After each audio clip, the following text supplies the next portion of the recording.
Hello all, just a quick update on my group build for the Pro Streets.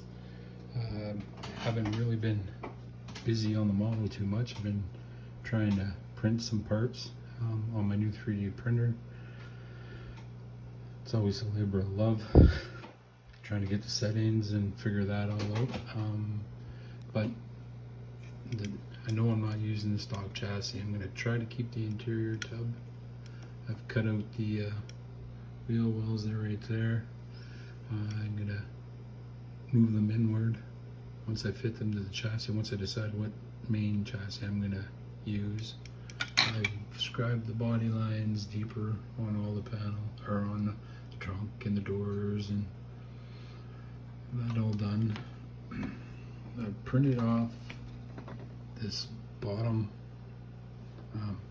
Pro Street tub chassis already, but the resin I'm using is really brittle and it cracked right along here and busted it off. I crazy glued it and I tried to re-support it a little bit with styrene, but I'm going to decide if I'm going to use this or if I'm going to go with just this other section of frame that I printed.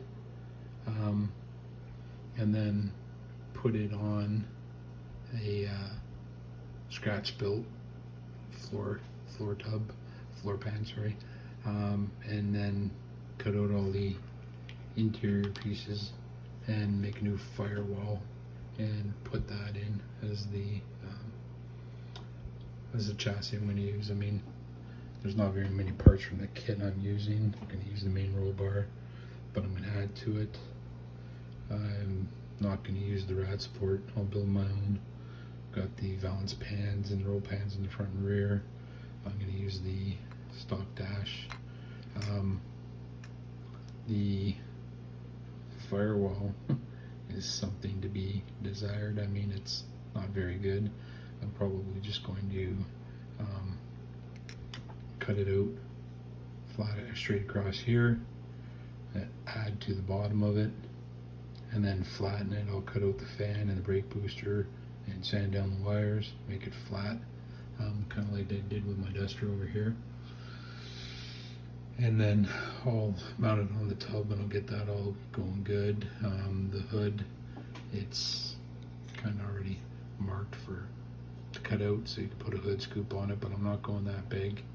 I'm still deciding whether I'm going to use this blown Hemi that I printed out right here. So we've got the headers and we've got the blower and the block, the intake manifold and the heads and the sump and the valve covers, and all the pumps and vacuum pumps and oil pumps for it. Or if I'm going to just use this 440 with the higher rise. I believe this was out of an old Pro Street Coronet kit. I believe that's where that's from, but I'll decide if I'm going to use that. I printed off a couple of different sets of slicks. So I've got, big fatties for the back with no grips or smoothies. And then I printed these ones and the rims. They're 3-piece Hoosiers. They're sprint, nothing's glued together. They're with a tread there. I got them off of CG Trader. I believe they called them a Pro Modified tire, but they'll work for what I want to do too. And then we have some other stuff, like I printed off a few pairs of A-arm setups for the car, and then those are the spark plug boots for that blown Hemi. And then I printed off some hinges for the doors and the trunks. I might not use those on these models. Printed a few different shifters, and then I've got 4 different styles of fuel cells that I can use. And this is the suspension and the diff for this rear frame here too, right? And those are the airbags for it, so I could probably use those. Like I said, I haven't gotten much done, but I've been trying to figure out what exactly I want to use on the build. If any of this, or if this fails, if the 3D printed chassis fail, I've got an old Tub Pro Street chassis in the purple pond, getting paint stripped off of it from a really old build, probably about 30 years ago, that I'm going to repurpose. Like I said, I'm just getting used to this 3D printing. I'm always putting some parts in there. So from what I've learned from 3D printing so far is patience. Be patient. Make sure you calibrate your machine right. Obviously, exposure time is huge. I do a lot of these exposure tests and try to get them all figured out.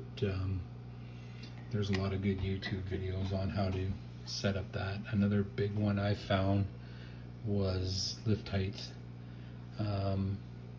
Lift height, the way it is in the stock settings, is too low, and there would be too much suction force from only lifting a little bit, and it would bust my supports.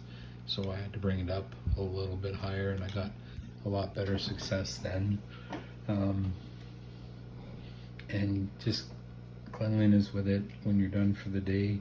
I found I had a lot better success when I would just drain my vat through a strainer, put the resin back in the bottle, clean the vat, wipe the FEP film on the vat with a little bit of alcohol, make sure it was all nice and clean, and start fresh the next day.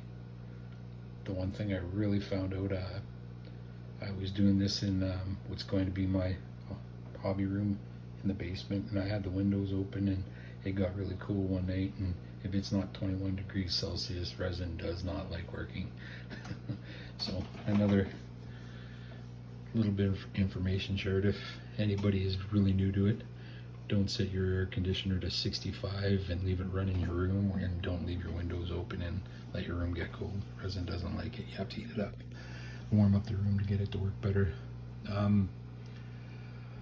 I would like to thank Jeff from Jeff's Model Garage for the shout outs. There's a lot of people that have came over and watched my video and subscribed to the channel, and a lot of these people are amazing builders that I never even knew of or found on YouTube before. So it's opened me up to a lot more channels and builders, which is great for motivation and inspiration. I've seen military builds, gun builds, and all of it is good stuff to see and watch, and it helps. If you can take one piece of building knowledge from a different style of building, it's always great, and maybe it might motivate me to try a Gundam or a tank, or maybe finish off a ship that I bought a long time ago. And it helps keep the hobby fresh so you don't get bored with it, you know. Variety is the spice of life, like they say. Anyway, I figured I'd just share my progress, say thanks to Jeff, and have a great night. And thanks everybody that's watched and commented. Bye.